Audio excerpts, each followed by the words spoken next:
Hey guys, AJ here, back with another live for you. So guys, I was thinking about a couple things the other day, going over some articles and working on a couple of videos, and I realized um we never really talk about the death gap between men and women, right? And there's an article that was released today. Let me share my screen real fast. It's basically talking about the health gap and the death gap between men women, because we all know that women live longer than men, and men are more likely to die at work, etc. So there's an article here on Yahoo News. Let me share my screen so you guys can see, and we'll go over this article. But guys, yeah, please remember to like, subscribe, drop a comment on any of the videos, because it really helps to keep this channel going. And this article is called, oops, what happened? A silent crisis in men's health gets worse. And this is from the Washington Post. Okay.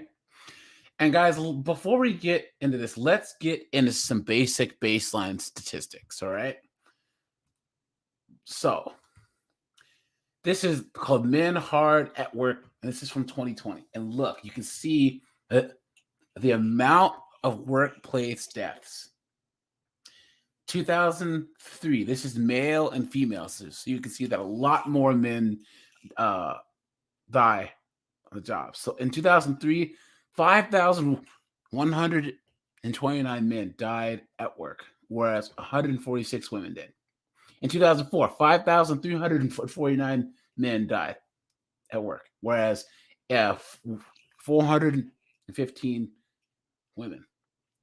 In 2005, 5,328, 406 women. In 2006, 5,396 men and 444 women, which leads us, skips all the day. So 2017, 4,761 men, 386 women, 4,837 men, 2018, and then 413 women. So guys, I don't see any of the FNS marching for this, right? Where are all the signs and the and all the rigmarole? You know what I'm saying? No one cares, right? No one cares. So it says, in 1913, a staggering 2,300 people died of work-related injuries. Even with significant strides made to reduce workplace fatalities, 5,250 workers died in 2018 because of occupational injuries, and 92% of the workers were men. Of course. Are you surprised? I'm not, right? Where are the FNS? Where are the marching? Why are they not wearing hats and marching in the streets for this, right? The gender disparity in workplace fatalities has remained steady for the past 30 years. But why do so many men die than women? Drop in the comments, guys, if you want to guess why, right? First, and perhaps obviously, more men than women work in fields with the highest rate of occupational injuries. Guys, where are the FNists here? Where are the women marching for equality to work in these jobs where you can get deleted, right? Oil rigs, coal mines, welding underwater, right? I want to see equal representation of women in those jobs. You know that's never going to happen, guys. Never. Okay, here we go. The occupations with the highest rates of death, here we go, guys, are loggers, fishing workers, aircraft pilots, flight engineers, and roofers. In 2018, 97% of loggers, 92% of fishing workers, 94% of pilots and flight engineers, 98% of roofers were men. And these modern women say that they don't need men, right? But all of these are jobs that society needs to run. Loggers, fishing workers, pilots, flight engineers, roofers. The workplace fatalities in these professions are caused by falls, exposure to harmful environment and injuries by work equipment. Now, guys, I know a guy from my high school, and he used to work in that pipelines in the oil pipelines in the Northwest Territories in Canada.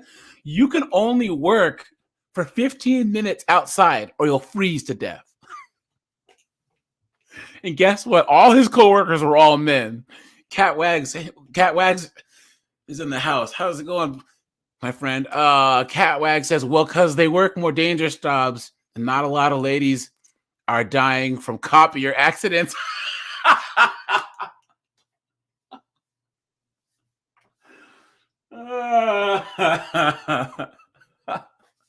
That's true. That is true. And Lil213 says, so they do need men after all, don't they? Yes, they do. Differences in choice of profession explain only part of the disparity in workplace deaths. Over 40% of all work-related deaths are from transportation incidents.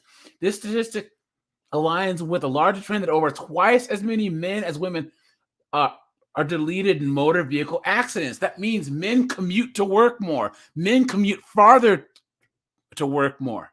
So we get more accidents.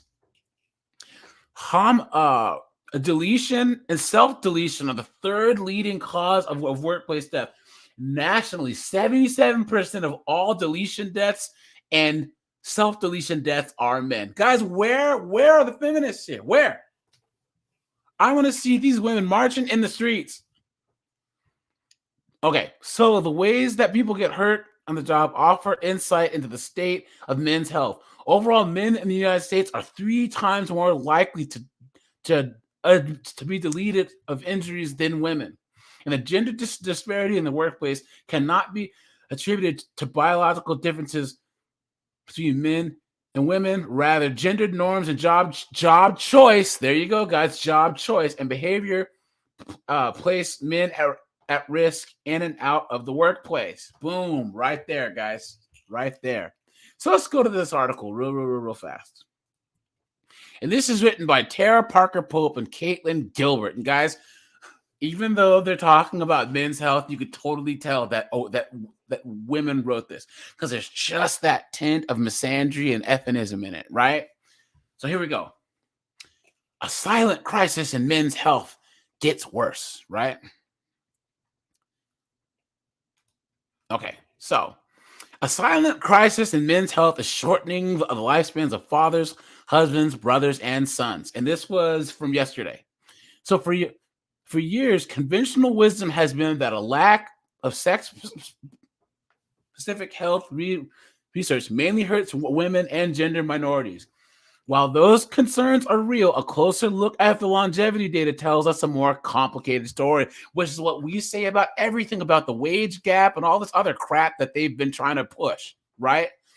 If you want to make something seem like the way that they perpetuate the wage gap is that they dumb it down. They do a single variable analysis and say that men earn this much, women earn this much, and then don't take into account qualifications, negotiations, other things, So across the lifespan, from infancy to teen years, midlife and old age, the risk of death at every age is higher for boys and men than girls and women. And guys, how many times do we hear, oh, there's roving bands of men that are out there marauding and deleting women back and forth? Please, right? We are more likely to die at an early age. So the result is a growing longevity gap between men and women. United States life expectancy in 2029 was 79.1 years for women and 73.2 years for men. And that's on average. If you actually look at race, Native American women live a lot longer than the Native American men, and then Black women live a lot longer than Black men, right?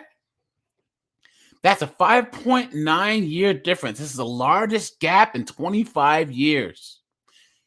Men And here we go. Here's where the goofiness comes in, guys. Men are advantaged in every aspect of our society, yet we have worse health outcomes for most of the things that'll kill you. That doesn't that mean that we're not as advantaged as you think we are? Mr. Derek Griffin, White Knight, cape flapping in the wind, right? And this guy, he's director of Georgetown's Center for Men's Health Equity and the Racial Justice Institute. So he's supposed to be the director for the Men's Health Equity Group, and he's saying men are advantaged in every aspect of society. Right. Okay. And this is proof that, guys, so to solve all of our own problems, we're on our own, guys. Even these intellectuals, man, they don't even know anything. Let me repeat that. This guy, he says men are advantaged in every aspect of our society, yet we have worse health outcomes for most of the things that can delete you. And he is the director of Georgetown's Center for Men's Health Equity and the Racial Justice Institute. So you would think that a guy that's the director for Men's Health Equity and would actually know that this statement that he made is false. Okay? So we tend to not prioritize men's health because what else is new, right? But it needs some unique attention and has implications for the rest of the family. It means other members of the family, including women and children, also suffer. The longevity gap between men and women is a global phenomenon. Although sex differences and data on the ages of greatest risk vary around the world and are influenced by cultural norms, record keeping, and geopolitical factors such as war, climate change, and poverty. And that is true, guys, because there are guys who come from like Africa and other places where like you can't really tell how old they are because they didn't really have a birth certificate until they got older. So like you don't really know how old they are. So that could throw your numbers off.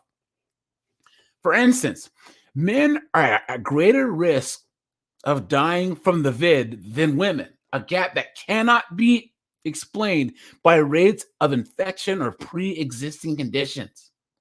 The age-adjusted deletion rate for the bug was 140 deletions per 100,000 for males and 87.7 per 100,000 for females. Look at that, guys. We're almost twice more likely to die from the bug. More men die of diabetes than women. So the deletion rates for men for diabetes are 31.2 per 100,000 versus 19.5 per 100,000 for women. So almost twice the amount. And this is the big one, guys. So buckle in for this. Look at this. The cancer mortality rate is higher among men, 189.5 per 100,000 compared to 135.7 per 100,000 for women. Look at that. That is crazy. So almost 50 men die per 100,000 than women. And of course, black men have the highest cancer death rate at 227.3 per 100,000. And among black women, it's 149 per 100,000. So, guys, where is this male privilege here? Someone, please. Drop in the comments, guys. Please tell me where this male privilege is here, right? Okay. Deletion rates for boys and teens. And guys, I have to say deletion because I can't say certain words or the algorithm will get me, right?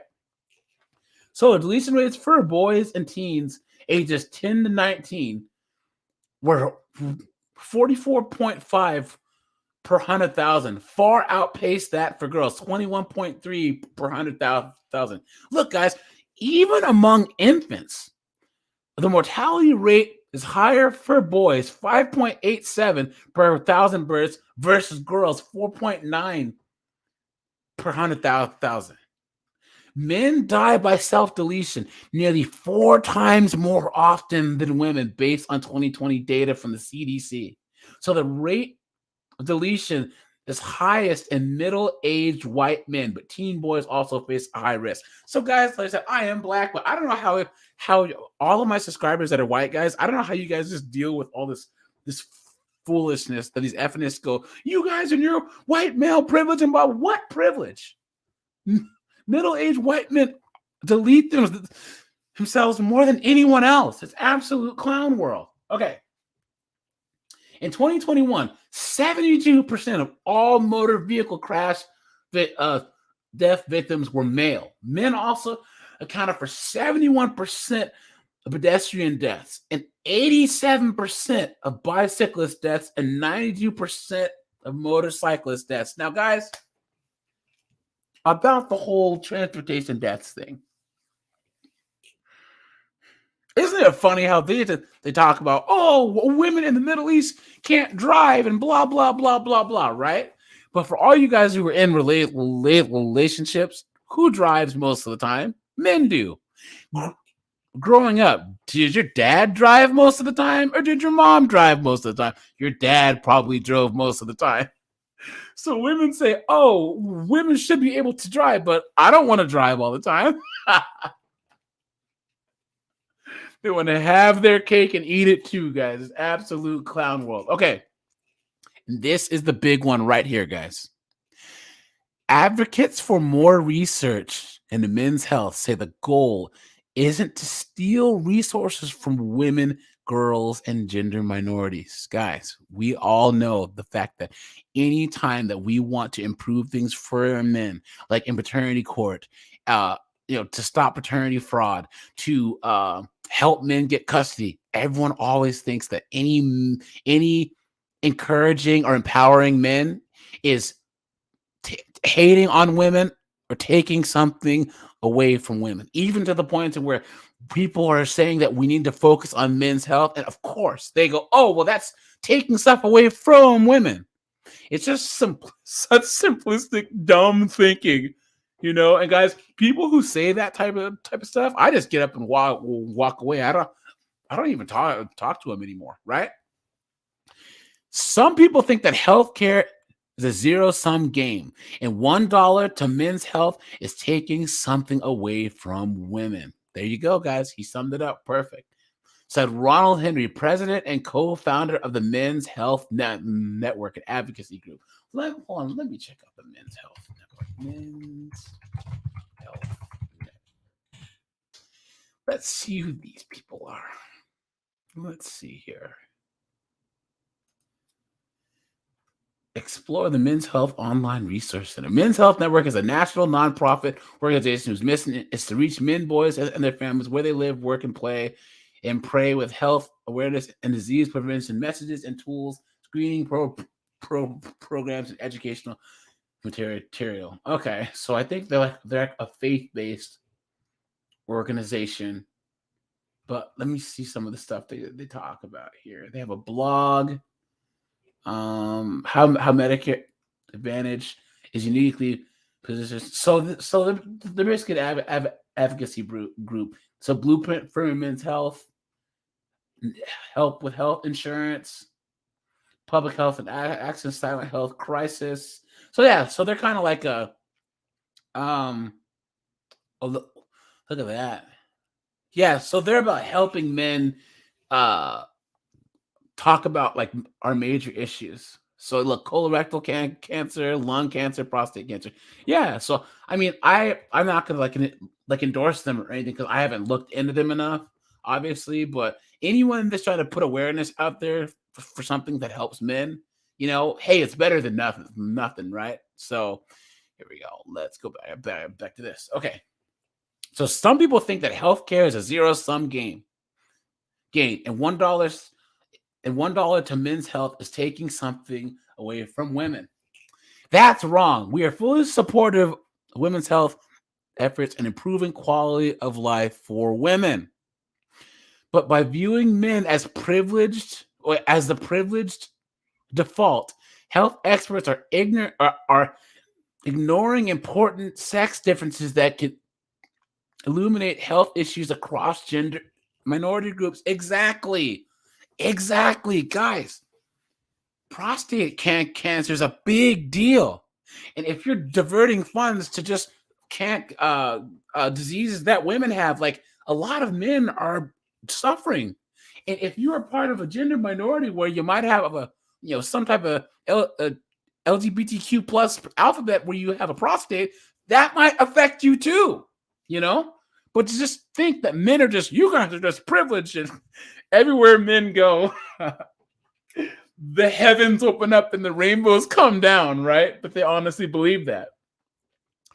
All right. So, for instance, for years, the widely held belief in medical circles was that women use too many healthcare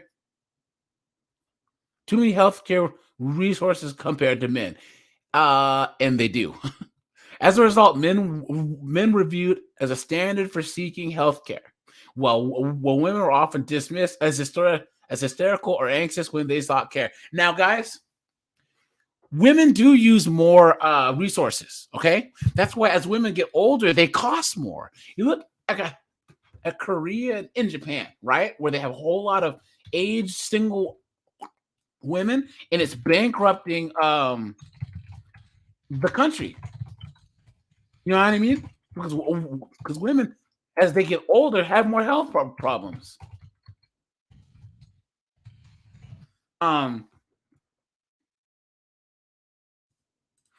So here we go.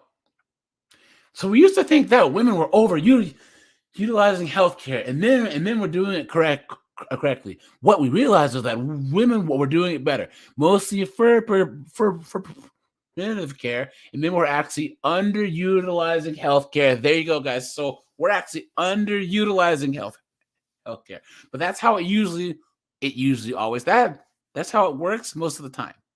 Women take and men give, right? Men build society and women nest in it. Men build healthcare and women use it. That's why most of us, even myself, you got to drag us kicking and screaming to the doctor. You know. Here we go. So, for instance, so the reasons behind the longevity gap aren't fully understood, but the global nature of the disparity suggests that biology probably plays a strong role. For instance, high levels of testosterone, which can weaken the immune response, may be the factor in why men and male mammals in general are more vulnerable to parasitic infections. I didn't know that. Guys, drop in the comments if you knew that. Estrogen may explain why women have lower rates of heart disease throughout life and why the gap narrows after women reach menopause. Even though estrogen appears to be protective in women, studies in the 1970s show that estrogen, when given to men instead of being protective, it caused double the rate of heart attacks. So, guys, we all know facts. Gamer, that's absolute facts, guys. I have really good insurance and I make a really good living, but all these what is it called, co-pays and pharmacy co-pays, and then so for those of you guys who don't know, I had surgery on my knee in 2021. I blew my knee out, right? And so between the emergency room, now I actually didn't get an ambulance because I was like, oh no, the ambulance will cost. So to the hospital. Okay, I'm in the back car with my knee just hanging off, right? And I have good insurance, but I know that the ambulance bill is going to cost a lot. So when I got home from the surgery a week later, I had all types of co-pay, this bill, that, blah blah blah. Or your insurance, you have really good insurance, but that doesn't cover your crutches or doesn't cover that. It's like, what is going on with this? So there's a reason why, like, a lot of men, especially young men who are still trying to work their way up and get their money game right, don't go to the doctor, right? Here we go. And also, back to this point, estrogen causes double the rate of heart attacks. Guys, I actually know a person, guys, who had surgery on their spine. And the anesthesiologist wasn't covered by the insurance. So this person got a big bill in the mail. And this person has insurance. Someone makes sense of this, right?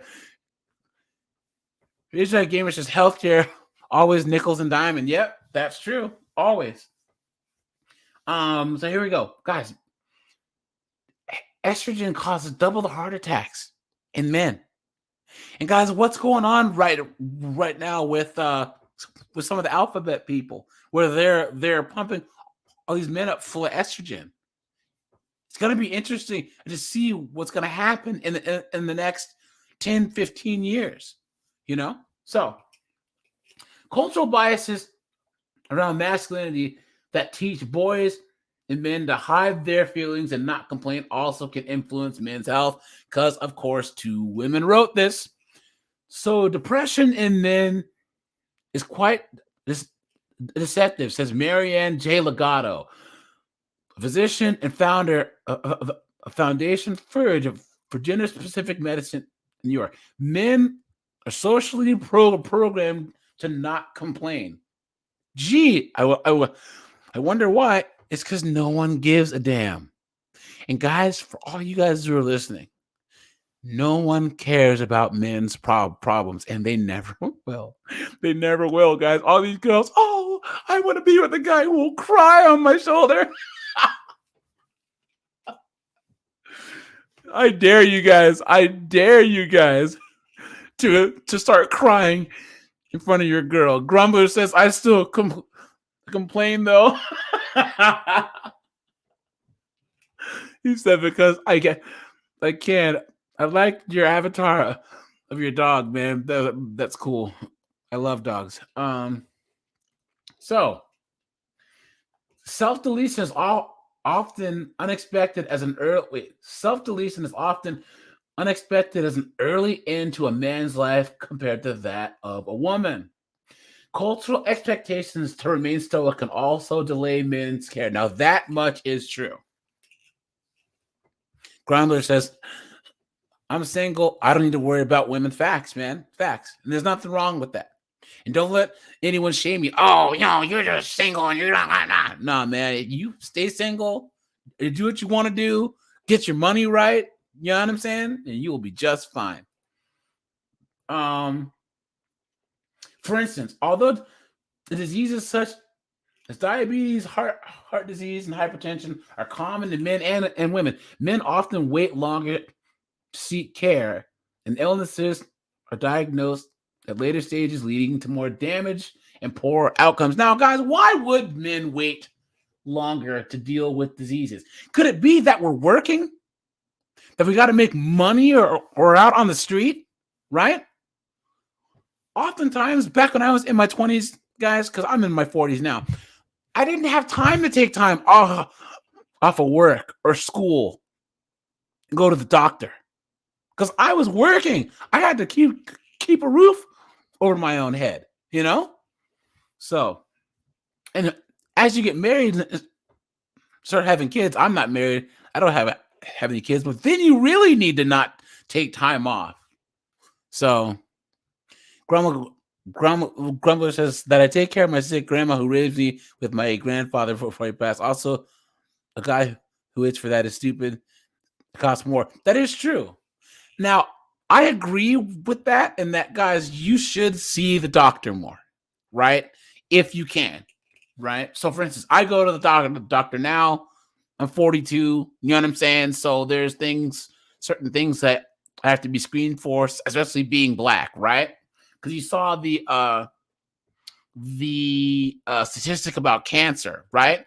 So, guys, yeah, don't put off going to the doctor. What I'm saying is there's a lot of guys grinding, man, and I can see how kind of your health might not be the be your number one priority, but it needs to be, guys. It needs to be. Go to the gym, eat good, see the doctor, because if you want the healthiest version of yourself, then you can't help anyone else.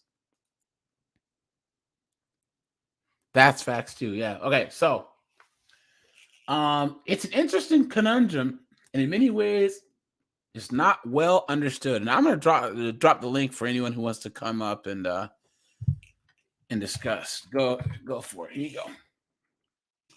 Interesting conundrum.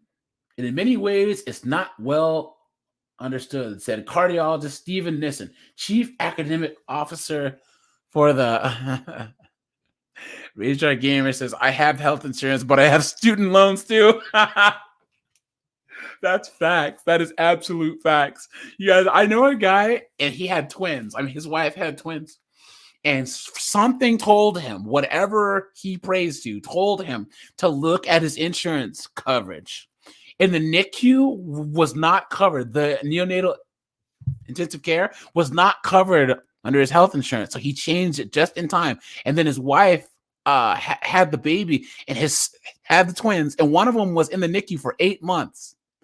He did the math. He would have been over $1 million in debt if he hadn't have changed his insurance.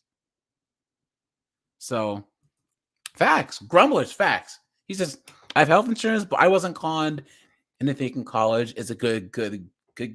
Guys, I have a master's degree, right? And I can tell you as a person that went through undergrad and grad school, guys, if you are a young man, you don't really need to go to college anymore, especially in the way that I graduated undergrad 2006 and my master's in 2011. Guys, with the way that college campuses now are misandrist, like just hellholes, guys, you are better off doing anything than going to college unless you're going to do science, technology, engineering, math. Then it's mostly males anyways. Anything else, you don't be going to college for art, history, or early French poetry. Come on, man. You know? So, and that I don't know if you guys know who that Destiny guy is. He's that YouTuber with the blue hair. He was saying that there's no such thing as a useless degree. Get the fuck out of here. I try to not cuss, guys, but come on, man. An art history degree, early Russian literature? What kind of knuckleheaded foolishness is that? And it's so bad. You guys, I know that I'm off topic here, but a friend of mine's Ethiopian. He came over from Ethiopia, and he thought that an engineering degree costs more than an English degree because you can make more money with an engineering degree. I said no, they both cost the same. Or like the master that I have a really good degree that I can do a lot with. But I also know people who have a master's in social work or a master's in education that have a whole bunch of student loans and they're making $50,000 a year. It's a big scam. I digress. Men need to pay close attention to cardiovascular risks, and treating risk factors early can mitigate a lot of risk.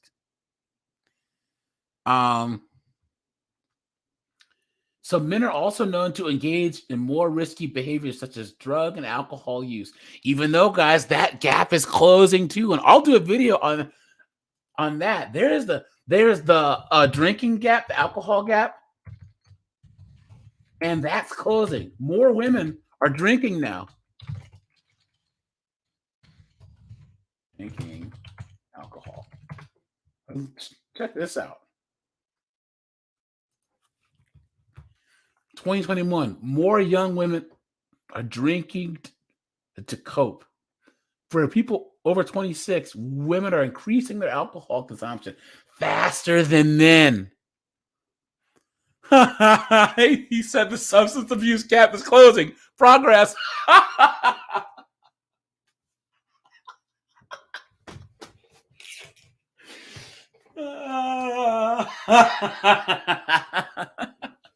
Yo, that's true, man. That's true. Equality. Here's that. This is women's alcohol consumption is catching up to men. Look at that, man. Grumbler says getting a degree is something that you see as a hobby is either 10 out of 10 brilliant or 1 out of 10 stupid. That is true. And the thing is, there used to be degrees like graphic design, where like people who are really good at it could make money, but now social media, any knucklehead thinks that they're good at graphic design. French literature. And yeah, I cope with hobbies too, man. Honestly, Catwag says, so my friend went to hippie school where you design your own degrees. So his is in metal jewelry making. What? Does he weave baskets underwater for the jewelry? And he's Grumman says, yes, Queens, you're going to be out doing men and misery soon. That's already happening. Women are more miserable now than ever. And what happened is that so women are actually more happy than men, and up until 30, and then it flips. And then men from 30 until death, we are happier than women. Okay. So men are also known to engage in more risky behaviors such as drug and alcohol use, smoking, and reckless driving. Guys, please remember to hit a like on the stream. While the reasons behind these trends aren't fully understood, behavioral risks are also a reason men's health doesn't get studied. It's hard to convince people that men's health is an issue if we think that it's just because men don't do what they're supposed to do. But isn't that what they chalk up every ill for society, is that men are not doing what we're supposed to do, right? That's the default for everything. These men aren't doing blah blah blah, right? So an offside concern is that men are also less likely to visit the doctor. Although boys and girls visit the pediatrician at the same rate, the trend changes in adulthood. Medical visits by men decline. CDC data shows that the physician visit rate in 2018 among females was almost 40% higher. So one reason is that women regularly visit the gynecologist in their reproductive years, and there's no simple pathway for men. So guys, here we go. Isn't that funny how women visit the doctor more, but they're the ones that are trying to say, oh, these plus size activists are saying, oh, taking my weight is discrimination. My doctor shouldn't ask me for my weight because that's not body positive. So they visit the doctor, but then they don't accept medical science. Like, oh, being 500 pounds is not healthy, Grumbler says, man dies in horrible agony. So women most affected. That's the reasoning, man. That is the reasoning right there. But even when visits for pregnancy are excluded, research suggests that women still are twice as likely as men to schedule regular annual exams and use preventative services. Doctors say that men are most likely to visit the doctor because of a sports injury or for the Viagra visit when they seek treatment for erectile dysfunction. Boom, guys, I'm going to stop right here. Okay? Let's caveat this. I honestly don't believe that erectile dysfunction exists. I think that what it is you have a guy who's in his 40s and his wife cut her hair to some, lesbian looking haircut, weighs 400 pounds, and he looks at her and he can't get it up anymore. Brazilian men, Colombian men, they don't have ED because have you seen 45-year-old Brazilian chicks? Yo, I don't think any of them will give you ED, man. It's just women saying, I don't have to look good at all for my husband. He just needs to somehow find me attractive. So they don't do any effort at all. And then the guy is just like, ugh. You know what I mean? That's my theory behind ED. You know what I mean? So, as a result, sports medicine physicians, urologists are encouraged to use those visits to check blood pressure, cholesterol, and indicators of overall health. All right. Stamina and sexual health are the two top things that men talk about, said Howard Lewine, an internal medicine physician at Brigham and Women's Hospital. Oh, man. So he's an internal medicine physician at a women's hospital. Good luck, dude. You want to talk about getting M2'd? No way, dude. No way. So when you're 20, 30, and a man, you really don't think about health. So the idea of going to a doctor to prevent cancer or heart disease, I don't think that it's in the mind of many men until something has happened. So the irony is that men for years have been overrepresented in medical research. Guys, here we go. Often at the expense of women.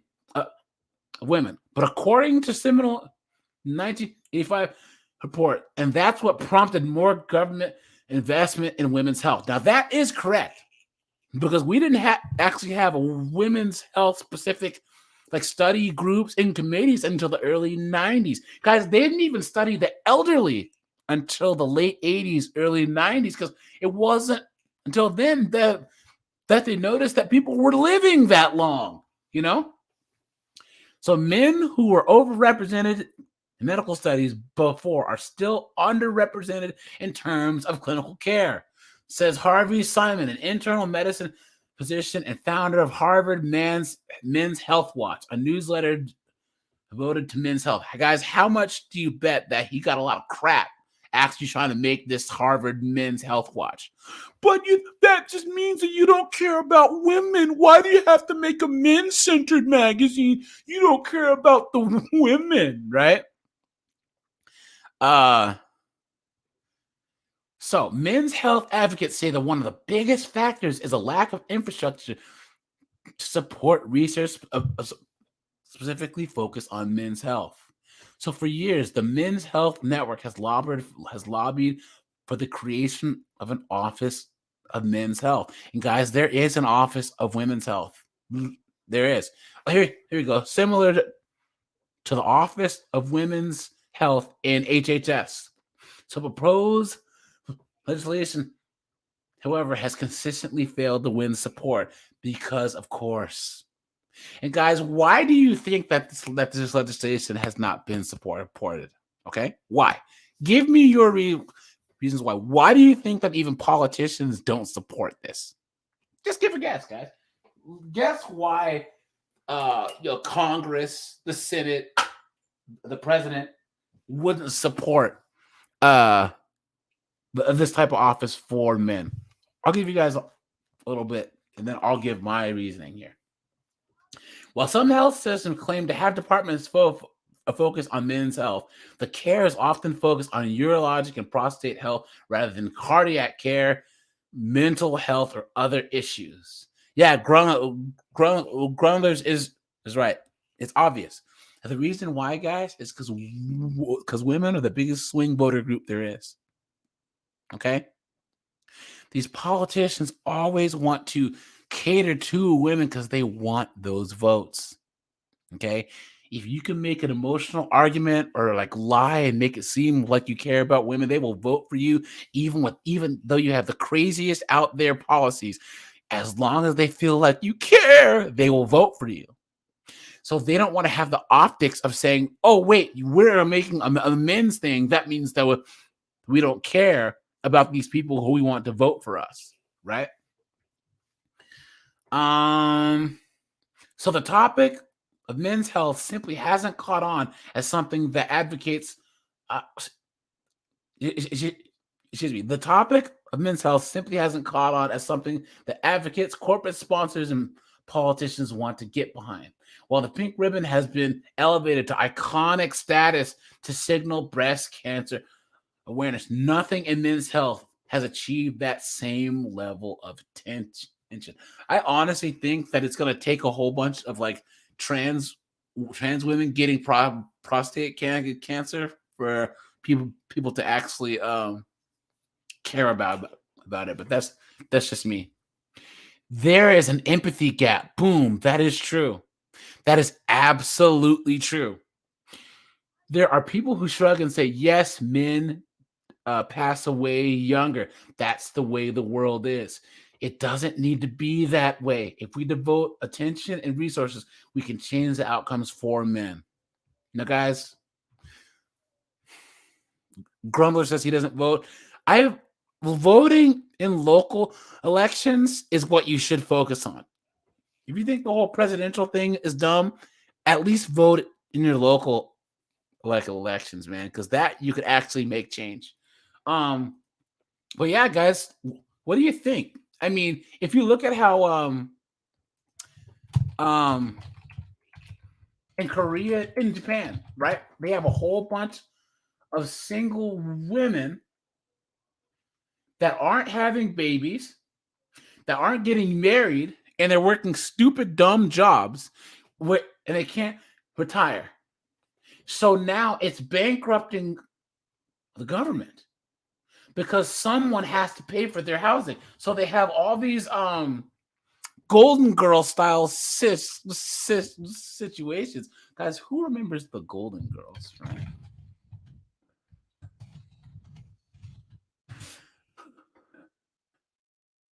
Who remembers this show, dude? What?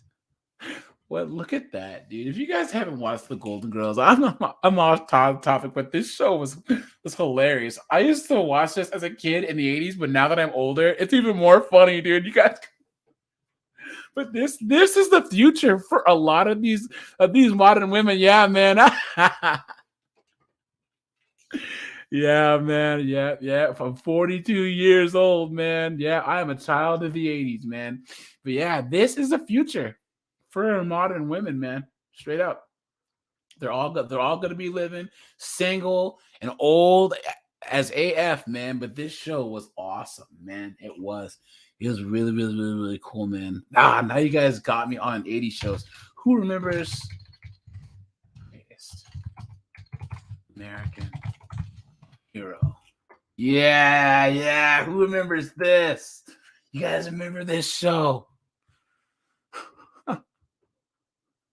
Look at that. Look at that, guys. Who remembers this? And then who remembers The Perfect Strangers? Guys, look at this. Let me know if you still watch reruns of Perfect Strangers, dude. What was that on? Someone help me out. They had what was it? TGIF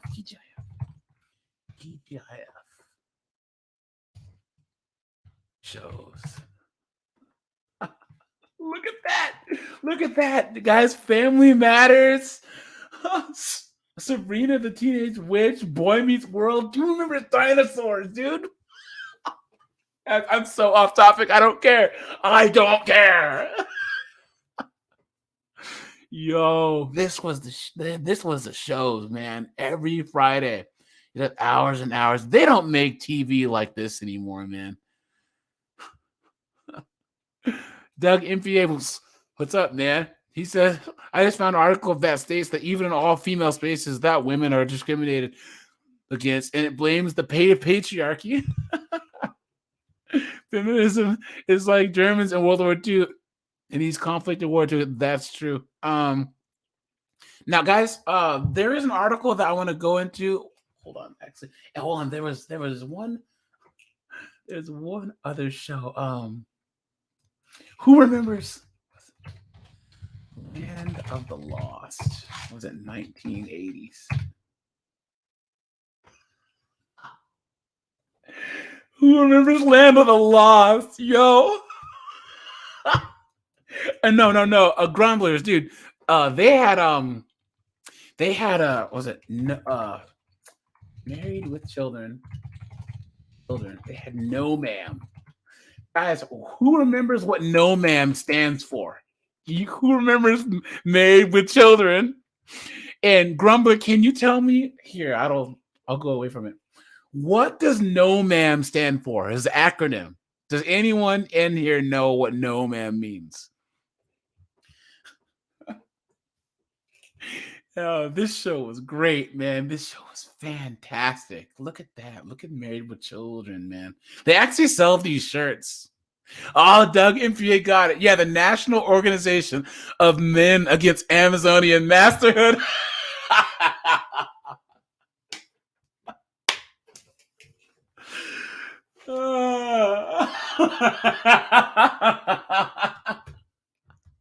Yo, I'm gonna order one of these shirts, man. I'm gonna order one of these shirts and wear it around. I don't care if anyone says anything, man. Shoot, man. Look at that. Look at that. It's got the symbol and then it's got the acronym on the back. That is so great, man. National Organization of Men Against Amazonian Masterhood. Ah, guys, man, drop a like on the stream for Married with Children, man. Oh, that was so great. You guys, you know what? Drop a 1 if you watch The Big Bang Theory. Right? You guys, so I like this show. Yo, that's right. That's the official uniform of the AJ's Rants and Reactions fan base, right? Guys, drop a 1 if you remember. All right, so I like The Big Bang Theory, but you have to think about the misandry of this show. And guys, I have an article that I'll drop a link in the chat, but this is, have you heard about the all-female business that went out of business? This woman started a business with all women, and then it went out of business. Business went out of business. But this woman started a business to hire all women, and women were so lazy that it went out of business because she couldn't keep it going. Here's the article, but I'll do a live on this later this week because it's a long article, right? But I'm gonna drop this in the chat. And yeah, The Big Bang Theory, it introduced people to nerd culture, but then you have to actually be like a nerd, right? Because like you can try and say that you like Spider-Man and Star Trek, but getting into like you can't be an idiot and understand a lot of the concepts of old Trek, not this new Discovery crap, but of old Trek and like what a lot of the themes and some of the comic books and stuff are. Or like you have to be a real nerd to actually sit and read through Tolkien. I mean, honestly, like Tolkien's pretty dry to a lot of people. Grumblers, yes. Here, anyone who wants to jump on to talk about this, go ahead. Here's a link.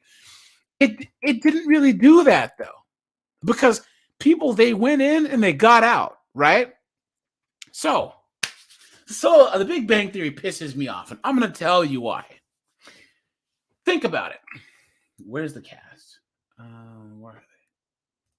So you had Leonard, Wolowitz, Sheldon, and Raj.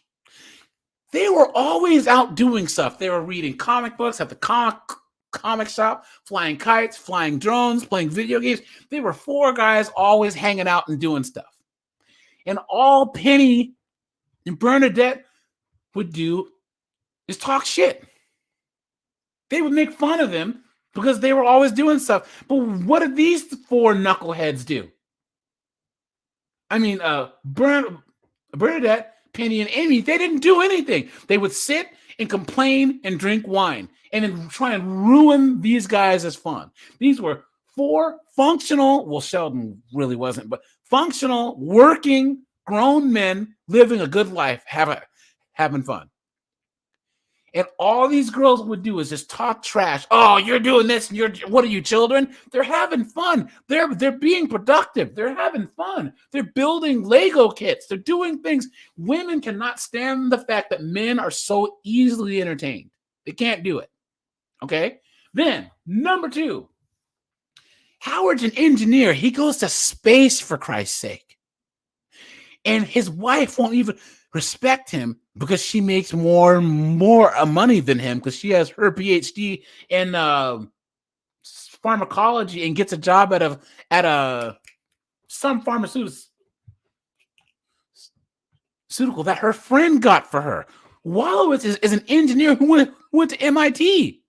He could make more money, but he doesn't want to. But he went to space. He's one of a couple dozen people in the history of the world that's been in space. Then Leonard is a simp who's pining after Penny, who has nothing but her looks. Leonard's doing stuff in his field.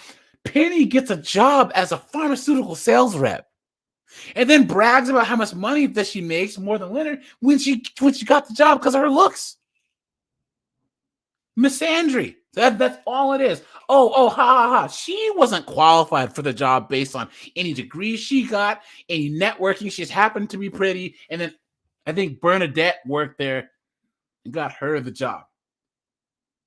So all this is these three girls talking shit to all the guys that are having fun and doing their hobbies, playing board games, inventing board games, going out on trips, going to conventions, doing stuff and having fun. And then these three knuckleheads right here, Amy, Penny, and Bernadette, are just dragging them down the whole time. That's what, as funny as this show is, as much as I like the show, the thing that irks me the most. Because here's the thing, to any of you women that are out there listening to this, okay? And I know most of my subscriber base is male. Would you rather have a guy that's on the couch playing video games or a guy that's out chasing skirt? At least a guy who plays a lot of video games, you know where the hell he is, you know? All four of these dudes here, if they had girlfriends, they would know exactly where they were. So, yeah, guys, that's the thing that irks me the most about this show, man. I can't stand it. So, but yeah, guys, that's pretty much all I have for today. I dropped the link to the article about the all-female business that failed because of course that it would. And there's also been a couple of businesses that tried to charge men more because they were like, oh, because of the wage gap, we're going to charge men more money for coffee. And all those businesses failed. Oh, man. Are you serious? Like, they honestly thought charges men more. Here you go. Let's just show this and then I'll be done. Look.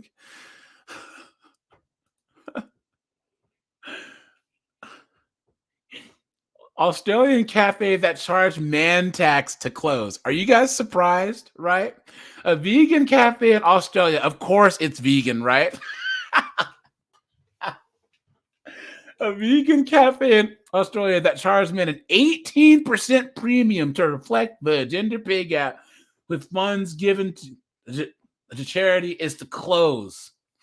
Soon after opening its doors in August of 2017, Handsome Her in Melbourne caused an online and media storm when a photograph of a chalkboard outside the cafe explained as voluntary man tax and women priority seating. So men had to pay more, and then women were prioritized seats over men.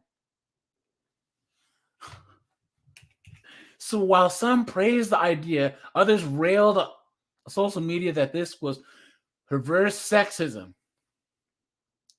Co-owner Alexander O'Brien said that the response went crazy. It was like a Robin Hood theory of taking from the rich and giving to the poor. It helped kickstart some of the strong foundations with the communities that were built. Described on the cafe's Facebook page as a man tax, the premium was only meant to run for 1 week each month, but was made permanent after the publicity led to an increase in customers asking to pay. Now, guys, here you go. Here you go.